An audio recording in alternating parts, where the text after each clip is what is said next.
Yo, YouTube, what's up with your boy? Sports and Fitness Rants. I'm back, guys. Click that like button. Subscribe to my channel. What's up, y'all? Welcome back, guys. Welcome back, man. Got another great video for you guys today, as usual, man. You guys know the deal on this channel. So about setting the record straight, stopping the lies, stopping the narratives, stopping them from rewriting history, guys. And in this video, we're going to talk about LeBron James once again proves that he's now nowhere near an MVP caliber player or an MVP candidate this season, as the Lakers beat the lowly New Orleans Pelicans, and LeBron James once again gets carried by Luka Doncic. This is the same theme that's been going on all season. First, it was Anthony Davis carrying LeBron James. Now it's Luka Doncic that seems to be carrying and lifting up LeBron James and the Lakers. And we're going to talk about in this video. Once again, LeBron James, like I said, is being celebrated for meaningless fake records, 50,000 points, some meaningless stuff. And they're celebrating LeBron James. I'm hearing that LeBron James is in the MVP conversation. This has to be laughable, guys. This can't be real. LeBron James is nowhere near an MVP caliber player, guys. Nowhere near an MVP candidate this season. And we're going to talk about in this video, guys. And I want to thank you guys, everyone across the world, everyone across states has been supporting my channel. Once again, guys, you know I am truly, truly humbled. For real. Shout out to everybody in the membership. All you guys out there that comment, like my videos, subscribe. So you guys send me emails and stuff. It means a lot, guys. So much respect to all you guys out there, man. And you guys know what to do. Turn the volume all the way up. Hit that play button. Remember, these videos are for educational purposes. And let's roll. So, yes, guys, like I said, man, I wanted to talk about how LeBron James is nowhere near an MVP candidate season, and he continues to get carried out there, you know, by Luka Doncic now. We know in the early part of the season, or the first half of the season, it was Anthony Davis. That was clearly the best player in the Lakers. That's clearly been the best player in the Lakers for the last several seasons. That was clearly carrying LeBron James. Remember, LeBron James is a negative 130, whatever he was throughout most of the season. I believe now he's still negative whatever, but he was very, very negative throughout most of this season, guys. And I've told you, that was highlighting that the Lakers were winning despite LeBron James. Despite him turning the ball over all the times, right? Despite him taking the most shots on the team, ball hogging still, shot chucking out there, taking all these threes. Despite all of that nonsense, not playing any defense, right? Still standing in the corner, blowing on his hands. Despite all of those antics of LeBron James, still load managed when he missed 4 games this season. When he said he was planning on playing all 82. LeBron James load managed out here in the games, load managed in the All-Star game. All these things are still going on. The Lakers were still winning some games, despite that. So once again, what I tell you guys, imagine LeBron James took less shots, played less minutes on the court, gave more effort on the defensive end. The Lakers would probably be number 1 seed in the league with Anthony Davis and LeBron James giving the effort and the role plays that they had around them. The Lakers would be much better off. You see they're in the 2nd seed now, even though LeBron James ain't playing no defense. So, the Lakers played the New Orleans Pelicans last night. Of course, they played nobody. The Lakers have played nobody throughout the season. They've had a very favorable schedule. But regardless of the schedule, I've told you guys that the Lakers are the only team in the NBA right now that has 2 top 10 players on their roster. They're the only team in the NBA, guys. So LeBron James somehow managed to create a quote-unquote super team in an era or over the last several years where there really have been no super teams. Like, we thought the super team era was gone. We thought that, after LeBron James' Miami Heat and the Cleveland Cavalier nonsense and Kevin Durant's Golden State Warriors, right?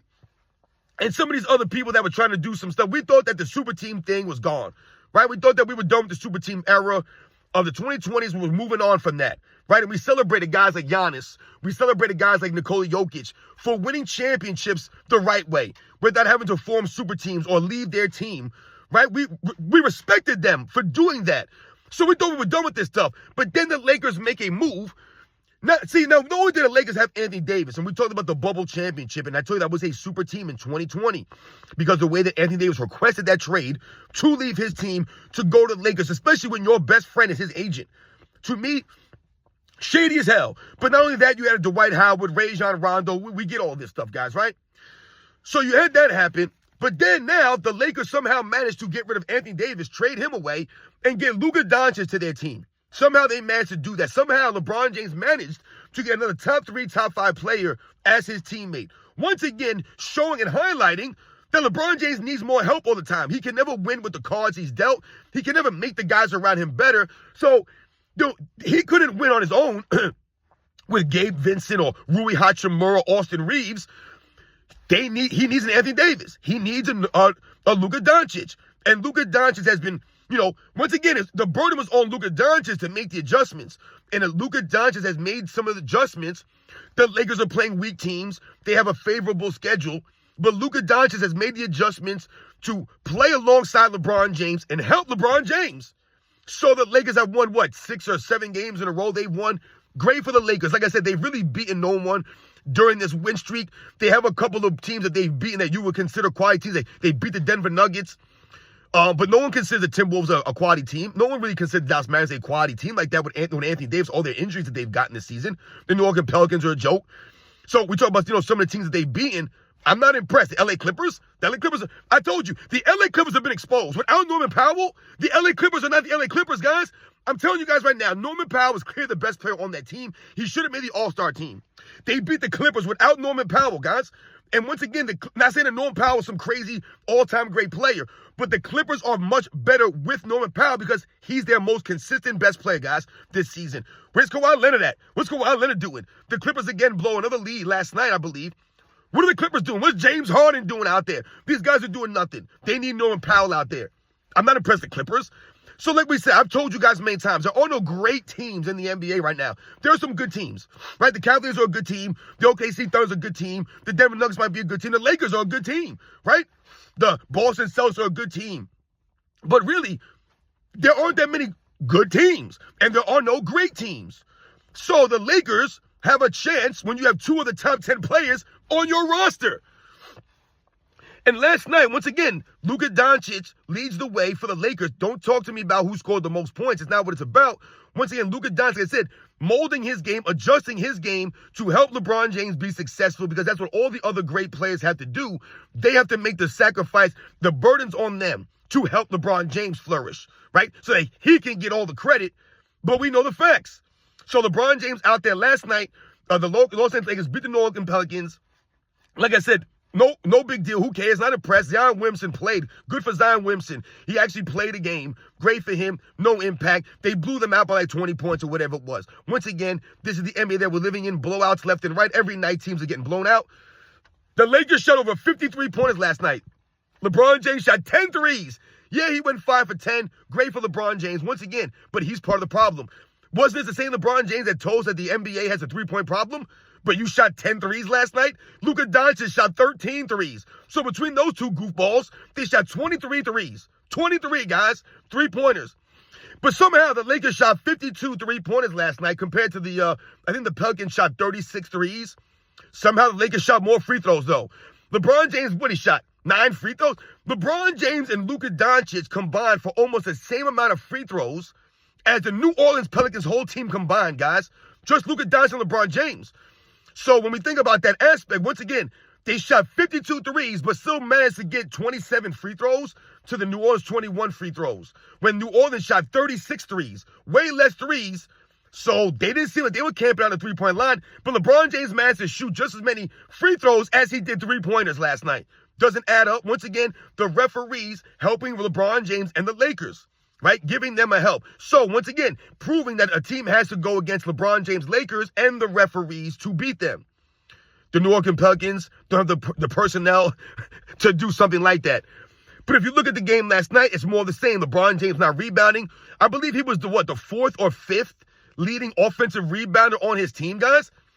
That's ridiculous, man. Once again, all these other guys getting offensive rebounds. LeBron James not hustling on the rebounds out there. LeBron James, again, with 4 turnovers last night. You guys know LeBron James is averaging 4 turnovers per game? 4 turnovers per game this season, guys. Insane, man. Once again, LeBron James in year 22 still turn the ball over at a high volume, man. This is why you have the most turnovers in NBA's history. This man has never toned down the turnovers. You haven't worked on your ball handling, your dribbling. None of this stuff. So LeBron James still goofs up these turnovers, and he's averaging 4 turnovers per game. He had another 4 turnovers last night. This is typical LeBron James. I believe he was +7 last night, which is great for LeBron James. He actually was a plus. Luka Doncic was +37, guys. +37? That's insane. Luka Doncic was +37. LeBron James was +7. So once again, the Lakers were obviously much greater with Luka Doncic on the court doing what he does. Once again, carrying LeBron James and the Lakers to a victory. LeBron James still not playing the defense like that, still not hustling. Somehow, some way, the Lakers managed to win these games, getting free throws, chucking up all these threes. It's insane to me. Once again, everyone else picking up the slack for LeBron James out there on the basketball court, not offensive rebounding. I want you guys to think about something. LeBron James, 6'9", 260, right? Always flexing. They always talk about how LeBron James keeps himself in shape. He's this great athlete, blah, blah, blah, blah, blah. LeBron James this season is averaging 1 offensive rebound a game, which is actually up from his, or actually might be around his career average, but it's up for over the last couple of years. He's usually around 0.8 offensive rebounds per game. Once again, in the softest era, in the shortest era in NBA's history, LeBron James barely can get an offensive rebound out there because LeBron James don't give any effort or care about offensive rebounds. He loves to stat pad the overall rebounding numbers, but you're not fooling the true basketball fans that see right through this. But I want you guys to think about something. LeBron James averaging 1 offensive rebound a game, 1.0. Offensive rebound a game, guys. Pathetic for a 6'9" guy in this little era. Kyrie Irving, guys, averages 1.2. Kyrie Irving. How does Kyrie Irving average more offensive rebounds than the 6'9" LeBron James when Kyrie Irving's like, what, 6'3", guys? I don't even know how tall is Kyrie Irving, guys. Nowhere near as tall as LeBron James. Averages 1.2 offensive rebounds per game this season. LeBron James, 1. How does someone like Kelly Oubre Jr. average more offensive rebounds than LeBron James when he's shorter and smaller than LeBron James? How does somebody like Luguentz Dort, you guys know Luguentz Dort from the Oklahoma City Thunder, who's like 6'4"? How does he average more offensive rebounds than LeBron James this season, even though he's much shorter than LeBron James? Right? LeBron James is a great athlete, man. Gives all the effort out there. He's 6'9", averages barely 1 offensive rebound a game, guys. But these other guys average more than him. Andrew Wiggins averages more offensive rebounds than LeBron James does, guys. But Kyrie Irving, that's insane, guys. So once again, this is the effort that we're talking about that LeBron James doesn't give out there. Like I say, he's top 4 in turnovers, out there chucking up all these shots. I think last night was one of the first games, or one of the few games that LeBron James did not take the most shots, but actually had the most points on the team. That's rare. LeBron James will usually take the most shots on the team, but he'll be like 2nd and 3rd in scoring. You've seen my man AOH highlight that several times in his videos. So, like I said, the Lakers win despite LeBron James turning the ball over, despite him lollygagging on defense, despite him taking 10 threes. Luka Doncic, what did he have? 15 assists. I think he had like 5 turnovers, 15 assists. I think he had 30 points on Luka Doncic last night. So, once again, like I said, leading the Lakers. Clearly, Luka Doncic is the best player on the Lakers, guys. LeBron James ain't no MVP caliber player. Which brings me to my next point here, where I've seen some people talking about people are claiming LeBron James is an MVP caliber player or MVP candidate this season. LeBron James is nowhere near MVP candidate, guys. Once again, LeBron James does not lead the league in anything. He's not close to leading the league in anything. He's not close to leading the league in assists. Like I said, I believe he's 5th in assists at 8 assists a game, but he averaged 4 turnovers a game. So you're not close to averaging more assists than Nikola Jokic or Trae Young. But once again, Nikola Jokic averages more or less turnovers than LeBron James, but 2 more assists than LeBron James. You see the difference here, guys? And once again, if we think about how they officiate LeBron James, let's go back to this. Are we ready to believe that they call all the turnovers on LeBron James? So, like I said, he had 4 turnovers last night, but if you watch the game, you can clearly see he traveled out there, he carried the basketball out there, he offensive fouled out there a couple times during the game. So LeBron James really probably had 7, 8 turnovers out there. So when you think about his assist to turnover ratio, once again, it's inflated his assist numbers, but his turnover numbers are not really being counted the right way. So how many turnovers would he really be averaging versus how many assists would he be averaging? But LeBron James somehow an MVP candidate? Once again, what does he lead the league in? Nothing. He leads the league in nothing. He's not close to leading the league nothing. Not a rebounding, not scoring, not assists. He's closer to leading the league in turnovers than he is anything else, guys. He's not leading the league in minutes played, offensive rebounding, free throw percentage. Like, what is he leading the league in? Literally nothing. Not 3-point percentage, not 3-point makes. Nothing, guys.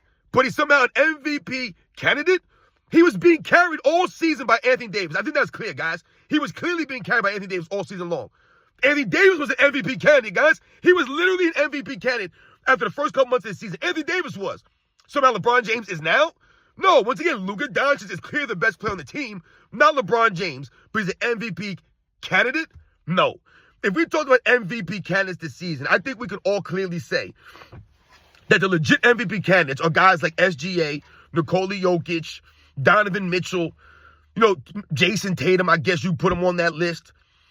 To me, maybe Giannis Antetokounmpo. To me, these are the guys that you would consider to be MVP caliber players. To me, I don't really believe that there's anyone else. Once again, you look at what Kevin Durant's done this year, nothing. He's done nothing for the Phoenix Suns, man. Joel Embiid, what happened to him? He's completely done. Nothing there.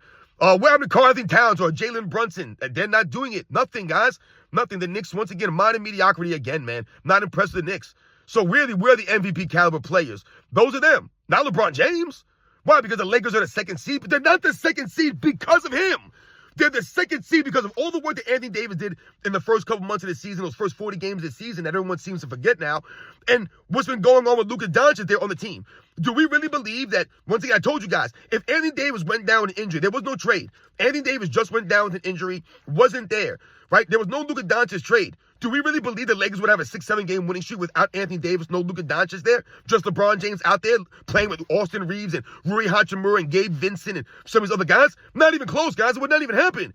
This is what we're talking about. LeBron James would have load managed. He would have faked an injury out there to sabotage the season. We know what would have happened. That's what he does. But he was carried by Anthony Davis the first half of the season. They make the trade for Luka Doncic. They didn't make the trade for a couple of players that would amount to an Anthony Davis. They made a one-on-one swap there, essentially, for another great player who, once again, is one of a top 3, top 5 player in the league every single season since he's been in the NBA. That's who LeBron James' teammate is. This is why the Lakers are winning games. They're winning games because of Luka Doncic, not because of LeBron James. Those are the facts, guys. So Luka Doncic, if anyone's an MVP candidate on the Lakers, it's clearly Luka Doncic. It was Anthony Davis before he left. He was the MVP of the Lakers. And now it's clearly Luka Doncic. It's not LeBron James. LeBron James, once again, has not done anything to be an MVP candidate this season, guys. I don't want to hear about the numbers he's putting up at 40 years old. That's actually insane for people to, once again, highlight the stats in an era where stats are inflated. No one cares about stats. Like I said, are they going to talk about his turnovers? Are they going to talk about his missed free throws that he continues to shoot up there? What is he shooting, 74% from the free throw line this season? 74% from the free throw line, dude? Once again, wake me up when LeBron James could crack 80% from the free throw line for a season. It's insane. No hustle stats for LeBron James. You guys realize that Michael Jordan, at 40 years old on the Wizards, was averaging 37 minutes a game. That would be 5th in the NBA right now, guys. 5th. LeBron James is 25th in minutes per game, guys. 25th in minutes per game right now. Michael Jordan would have been 5th. He would have been right behind like 4 guys, and then it would have been Michael Jordan, right ahead of Kevin Durant at 37 minutes a night. That's where he would have fell in this era of NBA, guys. That would have been 5th in this era. Insane, guys. And I told you, there are a lot of years between that year and now that Michael Jordan, 37 minutes a game in 2003 at 40 years old would be number 1 in the NBA, guys. Many seasons, it would have been number 1 in the league or number 2. And right now, this year, he would have been 5th in the NBA in minutes played. 5th, guys. LeBron James is 25th. It's not the same level of effort. Once again, in an era where Michael Jordan was getting physically beat on, right? He was dealing with like legit knee injuries. LeBron James ain't got none of that. And Michael Jordan showed up every night for 37 minutes a night, guys. No load managing, giving the effort out there, playing defense, giving effort, not walking back on D, not standing in the corner, blowing on his hands. No, Michael Jordan actually gave effort on the defensive end. Something that LeBron James does not do. Effort makes you tired. Effort takes away from your overall game, right? Because you're wearing yourself out doing other things, trying to get a rebound, trying to get a loose ball, trying to stay in front of your man on defense. LeBron James don't do none of that stuff. So all the energy that he exposes or expends out there is on the offensive end or to benefit his stats. Shooting the ball, passing the ball, right? Grabbing rebounds on the defensive end with no one around you. You're not battling or boxing guys out, banging for guys to get these rebounds, wearing yourself out, trying to battle for rebounds like Michael Jordan was doing in 2003. At 40 years old, playing those kind of minutes on bad knees, giving that effort on both sides of the ball. It's about the effort, guys. LeBron James ain't giving it like that. And like I said, if he gives it here and there, it's because he didn't do anything for the first 40 games of the season. The man stood around all season when Anthony Davis out there. And Anthony Davis, the burden was on him. But now we're hearing LeBron James an MVP candidate. No, he's not. He's nowhere close. LeBron James hasn't won MVP in his 30s. But now at 40, he's an MVP candidate. Like, stop it right now, guys. Just stop. I told you, LeBron James has been exposed. Hasn't won MVPs in 28. And he won those MVPs on a super team. So, once again, LeBron James needs a super team with Luka Doncic and him. The only team in the NBA with 2 top 10 players in the league, according to ESPN, according to all these other goofs out here. LeBron James is the number 7 player in the league coming into this year. Luka Doncic was ranked 3rd. So, what are we doing here? Or he might have even actually been ranked 2nd. I don't even remember. So, you got 2 top 10 players. No other team in the NBA has 2 top 10 players on their roster, guys. So once again, that gives LeBron James a leg up. Not only that, you also have the referee help every single night, every single season since you've been in LA. They're blatantly helping you with the foul calls and all these things, the free throws that your team's getting, blatantly. But we're supposed to be impressed. Are you beating New Orleans Pelicans? Are you beating some teams getting a winning streak going here? I'm not impressed, man. Once again, let me know when the Lakers could go out there and beat a team in a 7-game series, guys. 7-game series. I told you right now, Luka Doncic goes down. Is MVP candidate LeBron James going to carry them? No, he's not. Luka Doncic goes down, guys. It's over for the Lakers. It is over. But if LeBron James goes down, the Lakers can still be competitive without him on the court. Just like I told you they would be, like they were when LeBron James went down and Anthony Davis was there. They're still going to be okay. They're still going to be competitive. And that's the bottom line here. Those are the facts, guys. So like I told you, Kyrie Irving averages more offensive rebounds than LeBron James this season because he ain't doing a damn thing out there effort-wise. LeBron James ain't played defense in over 10 seasons. Luka Doncic was a plus 37 last night. LeBron James was plus 7. Plus 7 in a game they won by 20. He was plus 7? Because once again, when LeBron James out there taking bad shots, putting his team in bad positions, not playing defense, you're giving up baskets. You're not playing defense like that. So you're only a plus 7, while Luka Doncic was plus 37. Once again, LeBron James out there chasing stats, not chasing wins. So this is what happens. You care about Luka Doncic again. You guys know what to do, man. 4 turnovers again for LeBron James. He averages 4 turnovers per game this season, guys. Year 22, LeBron James averaging 4 turnovers per game. This man has not worked on his ball handling, his dribbling, and like we always say, those are 4 turnovers that they counted. He's averaging 4 turnovers a game, guys. Think about it. He's averaging 4 turnovers per game. And we all know they don't even count most of his turnovers or a lot of the turnovers that he gets. They're not even counting them. He would be averaging probably 6 turnovers a game easily if they actually counted every travel, every carry, every offensive foul for LeBron James. His man's turnovers would be astronomical. But they don't do that. They don't talk about that on ESPN. But when Russell Westbrook was on the Lakers, all they did was highlight all of Russell Westbrook's turnovers every single game. And they were basically blaming every loss on Russell Westbrook, and when the Lakers won, they won despite Russell Westbrook. That's what they would always say. Shannon Sharp, the Nick Wrights, the Skip Baylesses, right? Russell Westbrick, they were calling him. Well, I'm pretty sure that we call him LeBrick. LeBron James be out there breaking up shots all the time. He turns the ball over all the time. Russell Westbrook actually averages more offensive rebounds this season than LeBron James, guys. So once again, shout out to Russell Westbrook. Like I said, man, I'm rooting for Russell Westbrook on the Nuggets. I really hope that he could maybe get to an NBA Finals and win a championship. But there's no way in hell you could tell me LeBron James is an MVP candidate this season. There's no way. He's not even close, guys. He's not even the best player on his team, guys. He wasn't when Anthony Davis was there, and he's not now that Luka Doncic is there. And those are the facts. You guys know the deal, man. I'll catch you guys on the next one.